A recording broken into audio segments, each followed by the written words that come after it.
16 personnes ont perdu la vie dans un accident de circulation il y a 2 jours sur l'axe Douala-Yaoundé. Pourquoi? Parce que la famille n'a pas respecté les dernières volontés de leur grand-mère qui est décédée. Donc, il y a une grand-mère qui est décédée. Elle a souhaité qu'elle soit enterrée à Douala au lieu du PK27 où elle avait acheté son terrain. Mais la famille s'est entêtée et l'a transportée pour aller l'enterrer dans son village. Alors qu'elle ne voulait pas ça. Conséquence, le pire est arrivé. Écoutons d'abord le récit des faits et ensuite on va revenir pour coller un commentaire. 20 personnes perdent la vie cet après-midi sur la route Douala-Yaoundé dans un violent accident entre un camion et un car de transport interurbain non loin de la mairie d'Edea. Le car de transport urbain de 19 places qui se rendait à l'enterrement d'une dame va faire un face-à-face frontal avec un camion Ben en partance pour Douala. Tous les occupants du car vont décéder sur le champ. Parmi les victimes, on compte 4 enfants. Le cercueil placé au-dessus du car aurait transpercé la vitre du camion avant de tuer son chauffeur. Seul le convoyeur du dit camion a eu la vie sauve dans cet accident. Aux dernières nouvelles, la dame qui meurt pour une seconde fois aurait refusé de se faire enterrer au village. En ce début de grandes vacances où la circulation routière commence à s'intensifier, la prudence doit être le maître mot des conducteurs. Voilà les amis, vous avez écouté le reportage. Au début, j'ai dit que c'était 16 personnes, mais dans ce reportage, on a dit 20 personnes. Je suppose que le reportage a eu lieu quelques temps après l'accident parce que dans la liste que nous avons reçue là, qui se balade partout dans les réseaux sociaux là, il y a 16 noms, donc 14 personnes identifiées et 2 personnes non identifiées. Donc si le reportage a eu lieu après que toutes les enquêtes soient menées, bon, c'est normal qu'on soit passé de 16 à 20 personnes. Donc, nous avons assisté là à quelque chose, à une réalité qui se passe en Afrique, mais que les gens ne veulent toujours pas accepter. Ah oui, parce que il y a dans beaucoup de villages, dans beaucoup de familles, des personnes, surtout les personnes âgées, je dirais même tout le monde. Il y a certaines personnes que, quand elles sentent sa mort proche, elles prennent la peine de dire au revoir à sa famille. Il y a des personnes qui disent souvent, qui posent souvent des conditions, qui disent souvent par exemple que quand moi je vais mourir, ne me mettez pas à la morgue. Il y a d'autres qui disent, ne m'enterrez pas à tel endroit, allez plutôt m'enterrer à tel endroit. Il y a souvent certaines personnes qui disent que quand je vais mourir, ou alors si je meurs, je ne veux pas voir telle ou telle autre personne à mon deuil. Voilà. Mais ce que les gens font souvent, c'est que comme on est têtu, il y a souvent les gens qui s'entêtent souvent à faire le contraire de ce que les personnes décidées ont dit. Alors qu'on nous apprend tous les jours que les dernières volontés d'une personne doivent être respectées à la lettre parce que c'est à travers cette dernière volonté-là que la personne exprime ses envies, ses dernières envies.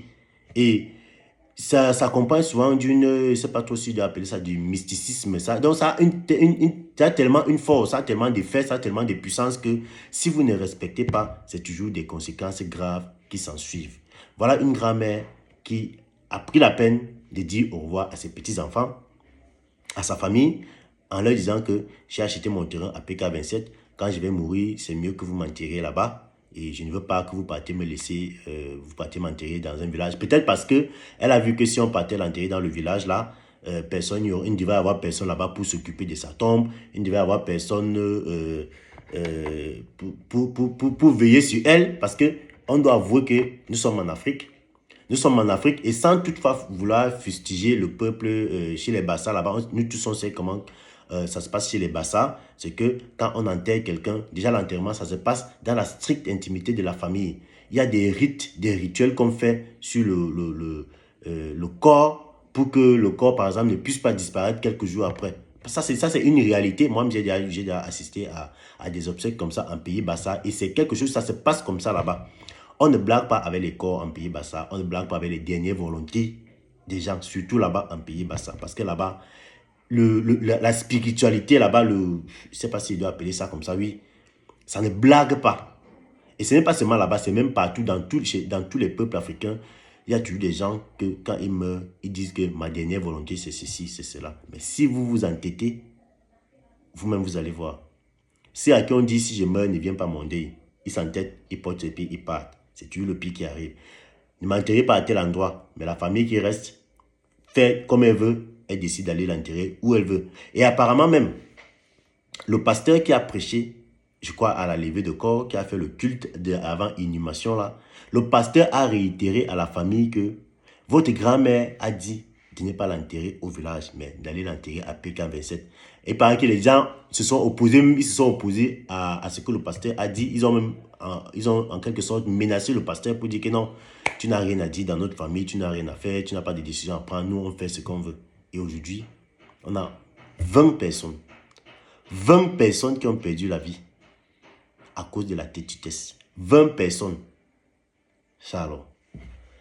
Comme j'ai dit tout à l'heure, nous sommes en Afrique. Et il faudrait que ce qui est arrivé là, que ça serve de leçon à nous qui restons. À savoir, il faut toujours respecter la volonté, la dernière volonté des personnes qui meurent.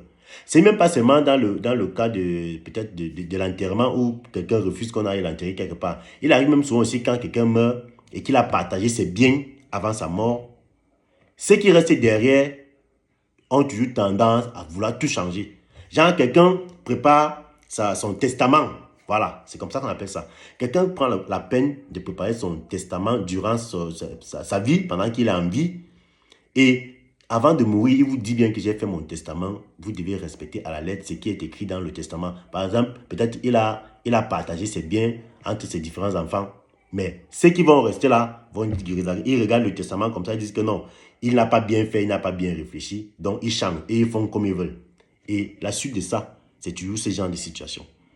Donc, la leçon de cette histoire, c'est que nous devons respecter les dernières volontés des personnes qui sont décédées. Parce que si vous ne respectez pas ça, il y a toujours des conséquences très graves. Quand quelqu'un dit n'allez pas m'enterrer à tel endroit, c'est parce que la personne sait. La personne sait pourquoi. Et vous êtes mal placé pour savoir pourquoi est-ce que la personne ne veut pas. Parce qu'il y a des choses qu'on ne dit pas. Peut-être cette grand-mère, spirituellement parlant, avait déjà vu que si on partait l'enterrer là-bas, ça ne devait pas bien se passer. Et elle a prévenu que n'allez pas m'enterrer dans le village là. Mais les gars sont entêtés. Résultat, aujourd'hui, nous avons perdu 20 personnes, 20 Camerounais. Parce que je vois, dans le reportage, on dit que c'est lié à la période des vacances. Il faut que les gens soient prudents. Et d'autres personnes qui disent que les membres d'une même famille, ne doivent pas souvent voyager tous dans la même voiture. Mais tout ça, c'est rien. Même si ces gens ont voyagé dans des voitures différentes, dans des convois différents, si c'est que cette grand-mère a été fâchée et qu'elle a décidé que ce qui va se passer, ça devait se passer. Donc, que tu sois dans l'avion, l'autre dans le bateau, l'autre dans le train, l'autre dans la voiture, si c'est qu'elle a dit qu'elle déverse sa colère pour ce qu'elle a prédit et que vous n'avez pas respecté, c'est que peu importe le moyen que vous allez utiliser, le pire va toujours se produire. Donc, chers Africains, chers Camerounais, respectons les dernières volontés des personnes décédées.